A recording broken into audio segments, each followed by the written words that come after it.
Hello friends, तो कैसे हैं आप लोग। तो फ्रेंड्स, मैं कल आपके सेशन के साथ नहीं जुड़ पाया था क्योंकि मैं कुछ पीजी वर्क में था। तो अभी कुछ दिनों से मैं बिजी हूँ। तो थोड़ा सा आप लोगों का बीच बीच में क्लास नहीं हो पा रहा है। बस कुछ दिन और उसके बाद फिर है आप लोगों का रेगुलर क्लास चलेगा। ठीक है, डेली क्लास देखने को मिलेगा। तो चलिए हम लोग आज यहाँ पर डिस्कस कर लेते हैं अपने रिविजन सेशन को, और यहाँ पर हम लोग कर लेते हैं अपने भाई क्वेश्चन को रिवाइज विद डिटेल डिस्कशन। तो हमारा फर्स्ट क्वेश्चन यहाँ पर आ जाता है, प्रतिजैविक की खोज किसने की, मतलब कि एंटीबायोटिक की खोज किसने करी है, आपको ये बताना है। अलेक्जेंडर फ्लेमिंग, रॉबर्ट कोच, शेबिन या फिर कोई नहीं। तो देखो भाई, जो एंटीबायोटिक है उसका खोज किसने करा है, तो अलेक्जेंडर फ्लेमिंग ने जो है एंटीबायोटिक का खोज करा था। और पहला एंटीबायोटिक कौन सा खोजा गया था, तो पहला एंटीबायोटिक याद रख लीजिएगा पेनिसिलिन था। कौन सा था, तो पहला एंटीबायोटिक जो है पेनिसिलिन था भाई, पेनिसिलिन था, जो कि पेनिसिलियम नोटाटम से निकाला गया था। किससे निकाला गया था, तो पेनिसिलियम नोटाटम फंगी कवक से निकाला गया था। ठीक है, तो पेनिसिलिन जो है पहला एंटीबायोटिक था जो कि पेनिसिलियम नोटाटम कवक से निकाला गया था, फंगी से निकाला गया था ये एंटीबायोटिक। ये आपको ध्यान में रख लेना है। ठीक है, तो पेनिसिलिन किससे निकाला गया था, तो पेनिसिलियम नोटाटम कवक से निकाला गया था, और ये पहला खोजा गया एंटीबायोटिक था। ध्यान में आप लोगों को इस बात को रखना है। ठीक है, ईईजी में निगरानी की जाती है, तो ईईजी, तो पहले तो याद रख लीजिएगा ईईजी का फुल फॉर्म क्या होता है भाई। तो याद रख लेना, ईईजी का फुल फॉर्म होता है इलेक्ट्रोइंसेफेलोग्राम। क्या होता है, तो इलेक्ट्रोइंसेफेलोग्राम, शेफेलोग्राम, इलेक्ट्रोइंसेफेलोग्राम। तो इलेक्ट्रोइंसेफेलोग्राम में क्या ऑब्जर्व करा जाता है, तो याद रख लीजिएगा इसमें ब्रेन का निगरानी करा जाता है, ब्रेन का ऑब्जर्वेशन करा जाता है। तो ईईजी इलेक्ट्रोइंसेफेलोग्राम में ब्रेन का ऑब्जर्वेशन करा जाता है। ठीक है, अगर हार्ट का पूछ ले तो देखो ये ब्रेन का इसमें करा जाता है। अगर हार्ट में पूछ ले तो हार्ट के लिए ईसीजी करा जाता है, ईसीजी, इलेक्ट्रोकार्डियोग्राफ। क्या चीज़, तो इलेक्ट्रोकार्डियोग्राफ या फिर ग्राफी, कुछ भी कह सकते हो। इलेक्ट्रोकार्डियोग्राफ या ग्राफी, ये आपके हार्ट के लिए करा जाता है, इसमें हार्ट की निगरानी करी जाती है। ठीक है, प्लास्टर ऑफ पेरिस का रासायनिक सूत्र है, तो रासायनिक सूत्र आपको याद रख लेना है, केमिकल फॉर्मूला आपको याद रख लेना है, बहुत ही इंपॉर्टेंट टॉपिक है ये वाला। तो प्लास्टर ऑफ पेरिस का रासायनिक सूत्र क्या है, CaSO4 2H2O, CaSO4 half H2O, या फिर CaO या फिर कोई नहीं। तो ध्यान में रखिएगा, CaSO4 2H2O जो है भाई, ये आपके जिप्सम का है। जिप्सम किसका है, तो जिप्सम का है CaSO4 2H2O। CaSO4 half H2O ये आपके किसका है, तो ये प्लास्टर ऑफ पेरिस का है, CaSO4 half H2O। Plaster of Paris क्या है भाई, तो ये केमिकली रूप से ये क्या है, तो याद रख लीजिएगा ये कैल्शियम सल्फेट हेमीहाइड्रेट है। क्या है, तो कैल्शियम सल्फेट हेमीहाइड्रेट इसे कहा जाता है, कैल्शियम सल्फेट हेमीहाइड्रेट, हेमीहाइड्रेट। तो कैल्शियम सल्फेट हेमीहाइड्रेट है आपका प्लास्टर ऑफ पेरिस, जो कि किससे ये आखिर प्लास्टर ऑफ पेरिस किससे बनाया जाता है, तो याद रख लीजिएगा कि जिप्सम को जब हीट करा जाता है भाई, तो जिप्सम को जब हीट करा जाता है तो उससे ही जो है प्लास्टर ऑफ पेरिस बनता है, प्लास्टर ऑफ पेरिस। तो जिप्सम को जब हीट करा जाता है तो उसके बाद जाकर के आपको प्लास्टर ऑफ पेरिस आप पाते हो। ठीक है, CaO किसका है, तो याद रख लेना है क्विक लाइम का है आपका, CaO quick lime. Quick lime का नेचुरल आपका केमिकल फॉर्मूला जो है वो CaO हो जाता है, ध्यान में रखियो। नेक्स्ट है हमारा क्वेश्चन, चींटी के डंक में कौन सा एसिड पाया जाता है, तो भाई ये तो बहुत ही इंपॉर्टेंट क्वेश्चन है, ऐसा प्रश्न आपको देखने को जरूर मिल जाता है आपके एग्जाम में। तो चींटी के डंक में कौन सा पाया जाता है, तो याद रख लीजिएगा कि ऑक्जेलिक एसिड पाया जाता है चींटी के डंक में। तो नहीं भाई, ऑक्जेलिक एसिड आपके टोमेटो में पाया जाता है, टमाटर में पाया जाता है ऑक्जेलिक एसिड। ठीक है, टमाटर में ऑक्जेलिक एसिड पाया जाता है। टार्ट्रिक एसिड पाया जाता है, तो भाई नहीं, टार्ट्रिक एसिड भी इसमें नहीं पाया जाता है। साइट्रिक एसिड पाया जाता है, तो साइट्रिक भी नहीं पाया जाता है। तो चींटी के डंक में पाया क्या जाता है, याद रख लीजिएगा फॉर्मिक एसिड जो है ये आपके चींटी के डंक में पाया जाता है, फॉर्मिक एसिड। और इसी को ही मैथेनोइक एसिड भी कहा जाता है, मैथेनोइक एसिड भी कहा जाता है, मैथेनोइक एसिड। ठीक है, मेथेनोइक एसिड भी इसी को कहा जाता है, फॉर्मिक एसिड को ही मेथेनोइक एसिड कहा जाता है, जो कि चींटी के डंक में पाया जाता है। अच्छा, एक बात याद रख लीजिएगा कि चींटी के काटने पर कौन सा घोल लगाया जाता है, तो केलामाइन का घोल लगाया जाता है। चींटी के काटने पर केलामाइन का घोल लगाया जाता है भाई, केलामाइन का घोल, जो कि क्या होता है, तो ये बेसिक होता है नेचर में, और जो ये चींटी काटता है जो कि एसिडिक आपके एसिड आपके शरीर में छोड़ देता है, तो जब केलामाइन का घोल लगाया जाता है तो फिर आपका जो वो है जलन उसका बंद हो जाता है। तो केलेमाइन का घोल लगाते आते हैं चींटी के काटने पर, जो कि बेसिक इन नेचर है, ठीक है। अगर आपसे पूछ ले कि आपके मधुमक्खी जो हनी बीज होती है उसमें कौन सा एसिड पाया जाता है, तो हनी बीज में भी फॉर्मिक एसिड पाया जाता है या फिर मेथेनोइक एसिड पाया जाता है, ध्यान में रख लेना है आप लोगों को, ठीक है। टार्टरिक एसिड किसमें, तो टेमारिंड इमली में जो है टार्टरिक एसिड पाया जाता है, ध्यान में रख लेना है टार्टरिक। काला जार होता है, तो भाई काला जार किससे होता है, याद रखिएगा। तो काला जार जो पहली बात याद रख लेना है आप लोगों की, ये एक प्रोटोजोआ से होने वाला डिजीज है, प्रोटोजोआ से होने वाला डिजीज है, प्रोटोजोवन डिजीज है आपका काला जार। आखिर ये होता किससे है, तो प्लाज्मेडियम प्रोटोजोवन से। तो प्लाज्मोडियम प्रोटोजोवन से तो भाई ये तो आपका मलेरिया देखने को मिल जाता है, मलेरिया होता है जो प्लाज्मोडियम प्रोटोजोवन से होता है, जो कि फीमेल एनोफ्लीज मॉस्क्यूटो के काटने से होता है, फीमेल एनोफ्लीज मॉस्क्यूटो। तो मादा एनोफ्लीज मच्छर के काटने से जो है आपका मलेरिया रोग देखने को मिलता है, फीमेल एनोफ्लीज मॉस्क्यूटो के काटने से मलेरिया डिजीज, ओके। जिंजीबेरी तो भाई आपका जिंजीबेरी जो है आपके पायरिया के लिए रिस्पॉन्सिबल है। पायरिया जो आपके दांत से जो ब्लड आता है, तो पायरिया जो है आपके जिंजीबेरी प्रोटोजोवन से होता है, जिंजीबेरी से होता है, ध्यान में रख लीजिएगा। पायरिया एंट अमीबा जिंजीबेरी से पायरिया रोग देखने को मिलता है, जिससे आपके दांतों से ब्लड आता है, ठीक है। लेशमेनिया, तो लेशमेनिया किससे होता है भाई, तो लेशमेनिया याद रख लीजिएगा कि लेशमेनिया डोनोवानी से क्या होता है, तो काला जार होता है। तो काला जार आपके लेशमेनिया डोनोवानी से हो जाता है, ध्यान में रख लेना है, ये भी एक प्रोटोजोवन बीमारी है, ठीक है। अगर आपसे पूछ ले कि ट्रिप्नोसिन, तो ट्रिप्नोसिन प्रोटोजोवन से जो है आपको एक स्लीपिंग सिकनेस देखने को मिलता है, स्लीपिंग सिकनेस निंद्रा रोग, ठीक है। तो स्लीपिंग सिकनेस जो डिजीज है वो ट्रिप्नोशिन प्रोटोजोन से देखने को मिलता है, ट्रिप्नोशिन। और इसके लिए कौन सी फ्लाई जिम्मेदार होती है, तो याद रख लीजिएगा सीसी फ्लाई से इसके लिए रेस्पॉन्सिबल है। तो सीसी फ्लाई के वजह से जो है आपका स्लीपिंग सिकनेस देखने को मिल जाता है, जो ट्रिप्नोशिन प्रोटोजोन की वजह से होता है। आई होप आप लोगों का यहाँ तक बात क्लियर हो गया होगा। चलिए फिर नेक्स्ट क्वेश्चन में, हाइड्रोफोबिया होता है, तो भाई हाइड्रोफोबिया, तो पहले बात याद रख लेना, हाइड्रो का मतलब होता है क्या, तो हाइड्रो का मतलब होता है वाटर, एंड फोबिया का मतलब होता है किसी भी चीज का डर। तो हाइड्रोफोबिया दिया है, तो हाइड्रो का मतलब वाटर और फोबिया का मतलब डर। तो जब आपको वाटर से पानी से डर लगने लगे उसे ही हाइड्रोफोबिया कहते हैं। तो हाइड्रोफोबिया किसे कहते हैं, तो पहली बात याद रख लेना, हाइड्रोफोबिया जो नाम है ये आपके रेबीज का नाम है, रेबीज का दूसरा नाम है हाइड्रोफोबिया। और ये रेबीज होता किसकी वजह से है, तो कुत्ते बिल्ली ये सभी के काटने की वजह से जो है आपको हाइड्रोफोबिया देखने को मिल जाता है। तो अगर कोई रेबीज से संक्रमित आपका कुत्ता हो, बिल्ली हो, कुछ भी जानवर हो भाई जो कि रेबीज से संक्रमित होगा, और अगर वो आपको काट ले या फिर उसके नाखून से आपके शरीर में लग जाता है खरोच, तो फिर आपको भी रेबीज होने का चांस बढ़ जाता है। तो रेबीज होने का चांस कब बढ़ जाएगा, तो जब वो कुत्ता बिल्ली या कुछ भी वैसा जिससे रेबीज का वायरस हो, अगर वो आपको काट ले या फिर अपने नाखून से नोच ले, तो फिर आपको रेबीज होने का चांस बढ़ जाता है। तो रेबीज कैसा बीमारी है, तो याद रख लीजिएगा ये एक वायरल डिजीज है, वायरस से होने वाला डिजीज है रेबीज। और ये किस वायरस से होता है, तो याद रख लेना है ये रेबडो वायरस से होता है, रेबडो वायरस।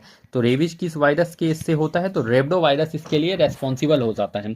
ये अफेक्ट किसे करता है रेबीज, तो याद रख लेना आपके सीएनएस सेंट्रल नर्वस सिस्टम को अफेक्ट करता है, ब्रेन एंड स्पाइनल कोड। किसको किसको, तो सेंट्रल नर्वस सिस्टम मतलब कि ब्रेन एंड स्पाइनल कोड को ये अफेक्ट करता है। रेबीज का टीका किसने बनाया था, तो याद रख लेना इसका जो है टीका जो है लुइस पास्चर ने बनाया था, लुइस पास्चर ने जो है रेबीज का टीका बनाया था, लुइस पास्चर ने, ध्यान में रख लेना है, ठीक है। और लुइस पास्चर से एक बात और याद रख लेना, इन्होंने ही पास्चराइजेशन ऑफ मिल्क की भी खोज करी है, पास्चराइजेशन ऑफ मिल्क,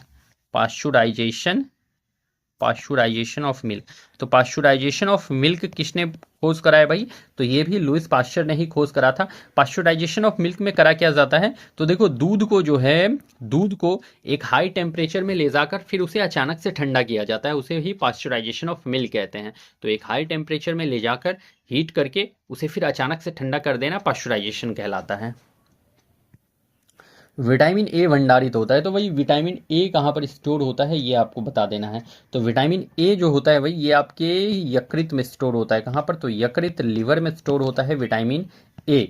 और विटामिन ए जो है कहाँ पर स्टोर होता है, तो यकृत में स्टोर होता है। तो यहाँ पर देख लो हृदय, तो नहीं भाई, यकृत में स्टोर होता है vitamin A. And vitamin A का अगर रासायनिक नाम पूछ ले आपसे कि इसका केमिकल नेम क्या है, तो याद रख लेना है रेटिनोल, इसका रासायनिक नाम है रेटिनोल। और इस रेटिनोल की वजह से कौन सा डिजीज होता है, तो याद रख लेना है कि नाइट ब्लाइंडनेस, रतौंधी। तो नाइट ब्लाइंडनेस, रतौंधी जो है ये रेटिनोल के रेटिनोल विटामिन ए की कमी से, और जेरोफ्थेल्मिया, जेरोफ्थेल्मिया ये भी विटामिन ए की कमी से देखने को मिल जाता है, ध्यान में रखना है आप लोगों को। एंड हमारा नेक्स्ट क्वेश्चन है यहाँ पर, ऑक्टोपस का खून नीला होता है, तो भाई ऑक्टोपस जो होते हैं उनका ब्लड नीला क्यों होता है, तो बता दो आप लोग। तो देखो, हेमोशाइनिन के वजह से, हेमोग्लोबिन के वजह से, फिब्रिनोजेन के वजह से, या नन ऑफ दिस। तो ऑक्टोपस का जो खून नीला होगा भाई, वो आपका हेमोशाइनिन के वजह से होता है। किसके वजह से, तो हेमोशाइनिन के वजह से होता है। अगर पूछ ले कि जो हमारा मेंस जो होते हैं, ह्यूमंस जो होते हैं, मतलब ह्यूमंस का जो ब्लड रेड होता है वो किसके वजह से, तो याद रख लेना हेमोग्लोबिन की वजह से ब्लड रेड। तो ब्लड रेड किसके वजह से, तो हेमोग्लोबिन की वजह से जो है ब्लड रेड मिलता है आपके बॉडी में, हेमोग्लोबिन की वजह से। कौन सा विटामिन मानव खुद बनाता है, तो देखो मानव अगर खुद पूछ ले कि कौन सा खुद बनाता है या फिर शरीर खुद बनाता है, तो ऐसा कौन सा विटामिन है जो शरीर खुद बनाता है, तो याद रखिएगा विटामिन के जो होता है, विटामिन के ये भी शरीर खुद बनाता है, और विटामिन डी जो है ये भी शरीर खुद बनाता है। तो विटामिन के एंड डी ये दोनों विटामिन जो है शरीर खुद बनाते हैं, ठीक है। विटामिन के और डी जो है शरीर खुद बनाते हैं। विटामिन डी अगर आपसे पूछ ले कि विटामिन डी की कमी से कौन सा रोग होता है, तो याद रख लेना एक होता है रिकेट्स, विटामिन डी की कमी से रिकेट्स, और एक याद रख लीजिएगा कि ओस्टिमलेशिया, क्या, तो ओस्टियो मलेशिया, मलेशिया। तो osteomalacia and rickets vitamin D की कमी से होने वाला डिजीज है, और ये दोनों विटामिन जो है मनुष्य खुद बनाता है। भारत में दिल्ली दरबार कब लगा, तो देखो ध्यान में रख लेना है कि भारत में दिल्ली दरबार आखिर लगा कब था। तो भारत में दिल्ली दरबार 1912 में, 1913 में, या 1911, या फिर 1910। तो देखो 1911 में भारत में दिल्ली दरबार लगा था। दिल्ली दरबार कब लगा, तो 1911 में लगा। देखो दिल्ली दरबार टोटल 3 बार लगा है। दिल्ली दरबार कितनी बार, तो 3 बार टोटल लगा है, 3 बार। लेकिन भारत में कब लगा ये पूछा है आपसे, तो भारत में 1911 में लगा था। और इस समय पर भारत कौन आए थे, तो भारत जो है जॉर्ज पंचम आए थे। कौन आए थे, तो भारत जॉर्ज पंचम आए थे, और रानी मेरी आई थी, रानी मेरी आई थी, जो कि ब्रिटेन के ये लोग राजा और रानी थे। तो जॉर्ज पंचम और रानी मेरी जो है भारत आए थे, जो कि ब्रिटेन के राजा और रानी थे, और ये लोग भारत आए। और इस टाइम पे जो यहाँ पर वायसराय थे, वायसराय कौन थे आपसे पूछा जाता है कि दिल्ली दरबार जो 1911 में हुआ था उस समय वायसराय कौन थे, तो याद रख लीजिएगा हार्डिंग द्वितीय, हार्डिंग सेकेंड जो थे इस समय वायसराय थे। और इस दिल्ली दरबार में 3 डिसीजन हुआ था। कौन कौन सा डिसीजन हुआ था, तो पहला डिसीजन हुआ था बिहार को बंगाल से अलग किया जाएगा, बिहार बंगाल से अलग, तो बिहार को बंगाल से अलग किया जाएगा। ये 1911 में दिल्ली दरबार का डिसीजन था, बिहार को बंगाल से अलग किया जाएगा, ठीक है। और इसमें जो है 22 मार्च को बिहार को बंगाल से अलग किया गया, 22 मार्च को बिहार को बंगाल से अलग किया गया, ठीक है। दूसरा डिसीजन इसमें था कि राजधानी को कलकत्ता से दिल्ली करा जाएगा। कहाँ से, तो राजधानी को कलकत्ता से दिल्ली, कलकत्ता टू दिल्ली करा जाएगा। ये भी 1911 के दिल्ली दरबार का डिसीजन था। और थर्ड में डिसीजन ये लिया गया था कि बंगाल विभाजन रद्द होगा। क्या होगा, तो बंगाल विभाजन रद्द किया जाएगा, बंगाल विभाजन रद्द होगा। ये भी आपके 1911 के दिल्ली दरबार का डिसीजन होता है।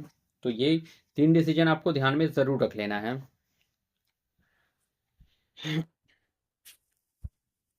नेक्स्ट है हमारा गणपति और शिवाजी उत्सव शुरू किया। तो देखो गणपति और शिवाजी उत्सव किसने, भगत सिंह ने नहीं भाई, बाल गंगाधर तिलक ने गणपति और शिवाजी उत्सव शुरू किया है। गणपति उत्सव कब, तो गणपति उत्सव जो है 1893 में स्टार्ट करा गया था, 1893 में। और शिवाजी उत्सव कब, तो 1894 में स्टार्ट करा गया था, 95 में, याद रख लीजिएगा 1895 में स्टार्ट करा गया था, ठीक है। ये बाल गंगाधर तिलक की कुछ मैगजीन को याद रख लेना। एक याद रख लेना केसरी, केसरी मैगजीन, और एक याद रख लेना मराठा। बाल गंगाधर तिलक का मैगजीन है ये दोनों। केसरी किस भाषा में, तो केसरी जो है मराठी भाषा में छपता था, मराठी। और मराठा जो है ये आपके इंग्लिश भाषा में छपता था, इंग्लिश भाषा में मराठा। ठीक है। नेक्स्ट आप लोग याद रख लेना कि बाल गंगाधर तिलक जो है 1916 के होम रूल आंदोलन से भी जुड़े हुए थे, होम रूल आंदोलन से भी जुड़े हुए थे बाल गंगाधर तिलक। इन्होंने एक स्टेटमेंट दिया था, स्वराज हमारा जन्मसिद्ध अधिकार है, स्वराज हमारा जन्मसिद्ध अधिकार है, स्वराज हमारा जन्मसिद्ध अधिकार है। किसका स्टेटमेंट है? तो बाल गंगाधर तिलक का स्टेटमेंट है, ध्यान में रख लेना है आपको। ब्रिटिश संसद का चुनाव जीतने वाले पहले भारतीय, तो देखो ब्रिटिश संसद का चुनाव जीतने वाले पहले भारतीय जो है WC बनर्जी नहीं है भाई, दादा भाई नरोजी हो जाते हैं, जिन्हें कि वयोवृद्ध पुरुष grand old man of India भी कहा जाता है, grand old man of India भी कहा जाता है, मैन ऑफ इंडिया, वयोवृद्ध पुरुष भी कहा जाता है भाई भारत का। देखो, और WC बनर्जी कौन थे? तो ये चुनाव लड़ने वाले पहले भारतीय थे, ये ब्रिटिश संसद का चुनाव लड़ने वाले पहले भारतीय थे।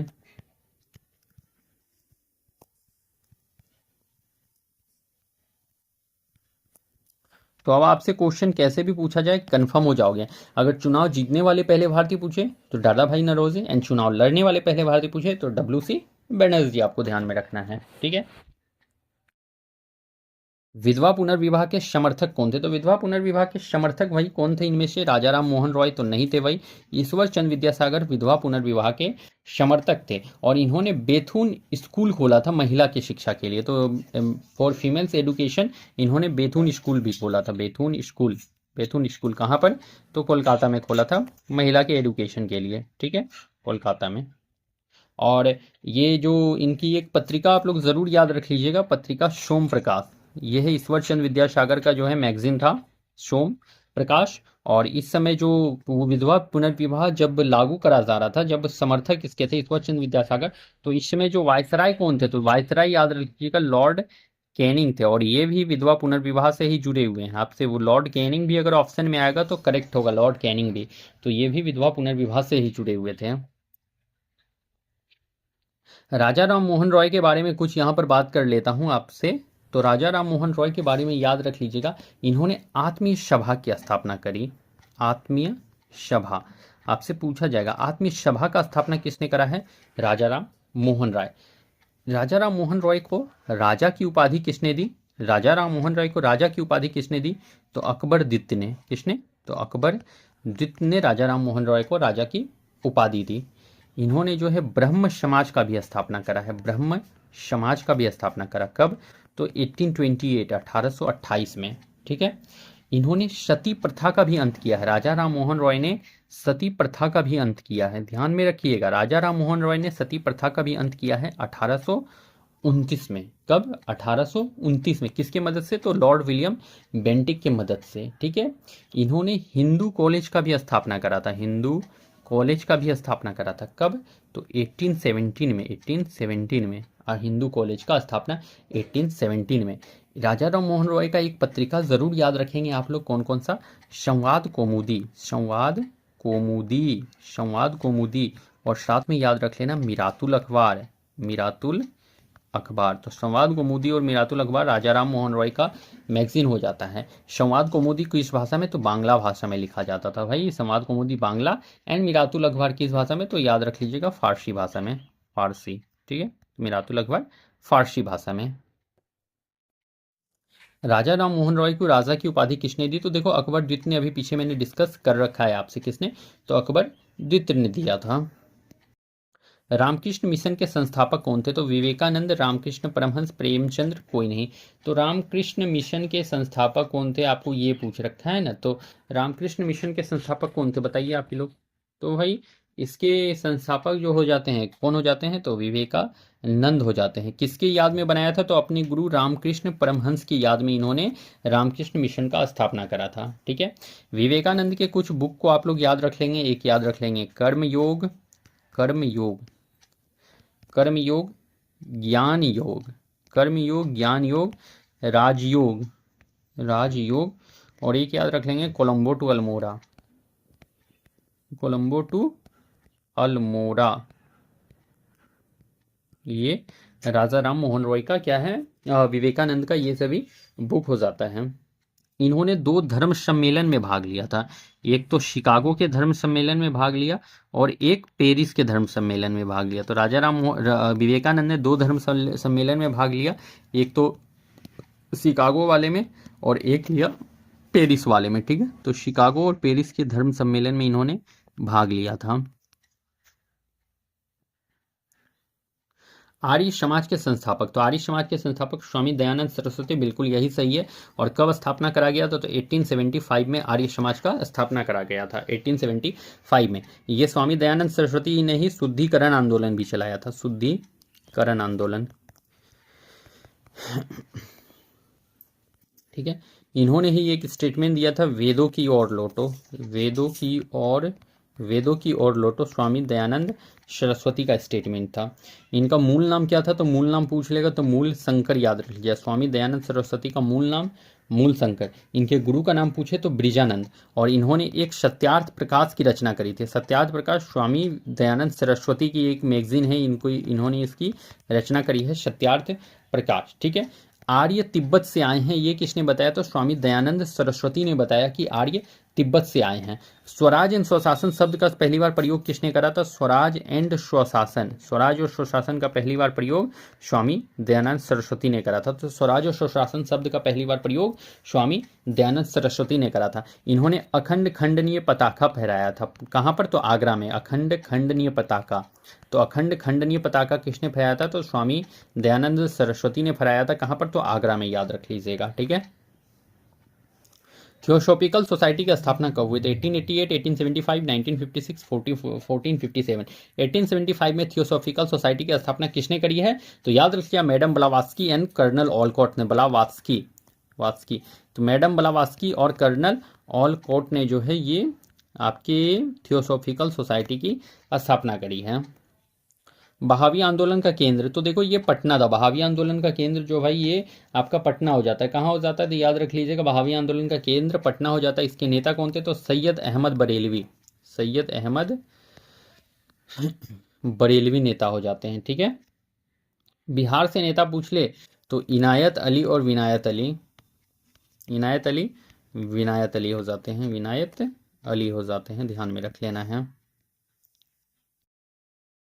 तो फ्रेंड्स हमारा आज का सेशन यहाँ पर कंप्लीट होता है। और देखो यहाँ पर मैंने आपको डिटेल डिस्कशन कराया है, तो यहीं पर आप लोगों को सेशन याद भी कर लेना है। तो चलिए फिर मैं मिलता हूँ कल किसी नेक्स्ट सेशन के साथ, तब तक के लिए आप लोगों को thank you and best of luck.